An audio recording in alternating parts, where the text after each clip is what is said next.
मुख्यमंत्री अशोक द्वारा जो गारंटी कार्ड दिए गए हैं, जिसमें 7 गारंटियां दी गई है, उसी के तहत सभी विधानसभा क्षेत्रों में कांग्रेस गारंटी यात्रा निकाल रही है।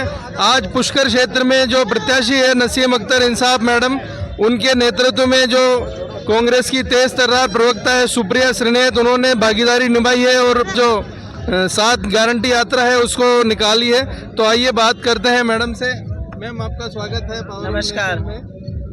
जो 7 गारंटी योजना चलाई जा रही है, क्या मानते हैं आप? कांग्रेस की सरकार ने 5 सालों में जबरदस्त काम किया है, जी तोड़ काम किया है, पूरी ईमानदारी और लगन से काम किया है। और हमारा ध्येय ये रहा है कि हर वर्ग को, हर समुदाय को, महिला पुरुष सबको खुशहाली मिले, सबको समृद्धि मिले।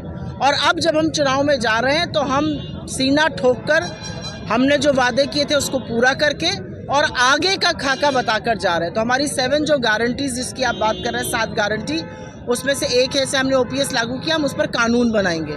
हम महिलाओं को 10,000 रुपये साल का देंगे।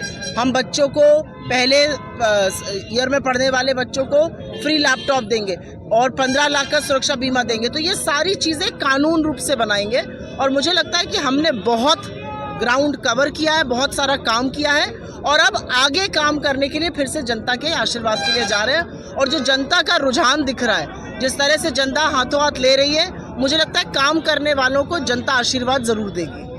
मैम, राजस्थान का रिवाज रहा, एक बार बीजेपी एक बार कांग्रेस, तो आपको लगता है इन योजनाओं से रिवाज बदलेगा? रिवाज बदलता है जब अच्छी चीज़ें होती हैं, जब वक्त परिवर्तन होता है तो रिवाज ज़रूर बदलेगा। मेरे साथ मेरी बहन नसीम अख्तर जी यहाँ पे हैं, यहाँ की कैंडिडेट हैं। इन्होंने खूब लगन से काम किया। आप देखिए किस तरह से हर वर्ग, हर समुदाय के लोग इनको हाथों हाथ ले रहे हैं। तो मुझे लगता है रिवाज एक परंपरा है और जब समय बदलता है, जब दौर बदलता है तो रिवाज भी बदलता है। हमारे साथ में नसीम अख्तर मैडम भी हैं जो पुष्कर से कांग्रेस की प्रत्याशी हैं। मैम, किन मुद्दों को लेकर चुनाव में जा रहे हैं, आप क्या कहना? मुद्दों को लेकर आप चुनाव में जा रहे हैं? सबसे पहले तो मैं शीर्ष नेतृत्व की आभारी हूँ कि उन्होंने जगतपिता ब्रह्मा की नगरी तीर्थराज पुष्कर से मुझे 4थी बार उम्मीदवार बनाया। मैं बहुत आभारी हूँ उनकी कि उन्होंने फिर से पुष्कर की जनता के विश्वास पर मुझे उम्मीदवार बनाया।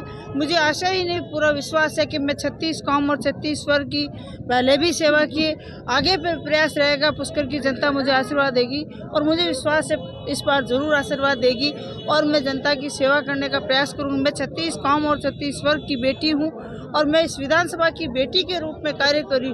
जब बेटियाँ काम करती है ना, अच्छी जिम्मेदारी से काम करती है, तो मैं इस बात का विश्वास दिलाती हूँ पुष्कर की जनता को कि मैंने पहले भी पुष्कर राज के धार्मिक महत्व का ध्यान रखा, पुष्कर के ग्रामीण क्षेत्र का ध्यान रखा, शहरी क्षेत्र का ध्यान रखा। जहाँ जहाँ भी गांव ढाणी, यहाँ तक कि चौपाल, चौराहे, वार्डों का ध्यान रखा। मेरा प्रयास रहेगा। जब मैं पहली बार एमएलए बनी थी ना, तब यहाँ 15 वार्ड हुआ करते थे पुष्कर नगर पालिका में। 15 से 20 आज 25 वार्ड कांग्रेस की देन है। 48 करोड़ 36 लाख रुपए सरोवर की खुदाई पुष्कर राज में हुई है, वो सरकार कांग्रेस की देन है। एसडीएम ऑफिस कांग्रेस की देन है, तहसील कांग्रेस की देन है। रूपनगढ़ दूसरा उपखंड बड़ा कस्बा है, वहाँ तहसील उपखंड सब कांग्रेस ने दिए हैं। बीजेपी वाले एक ही काम बता दे जो उनके कार्यकाल में एक भी उपलब्धि हो बता दे, और कांग्रेस में ढेरों उपलब्धियाँ हैं, जितना गिनाने जाऊँ तो बहुत समय लगेगा। पर मैं एक बात कहना चाहूँगी, मैं ये कहना चाहूँगी कि पुष्कर की जनता इस बार मन बना चुकी है। प्रदेश में कांग्रेस की सरकार बनेगी और पुष्कर से कांग्रेस का विधायक बनेगा और कांग्रेस का परचम लहराएगा। आज क्या तो ये थी कांग्रेस प्रवक्ता सुप्रिया श्रीनेत और पुष्कर विधानसभा से प्रत्याशी नसीम अख्तर इंसाफ, जिन्होंने बताया कि कांग्रेस की जो गारंटी यात्रा है उसका जनता को भरपूर लाभ मिलेगा। और जनता के साथ साथ इस बार कांग्रेस प्रत्याशियों को भी इसका लाभ मिलने का ऐसी इनकी उम्मीद है, इनका मानना है। Rakesh Bhatt, power of nation.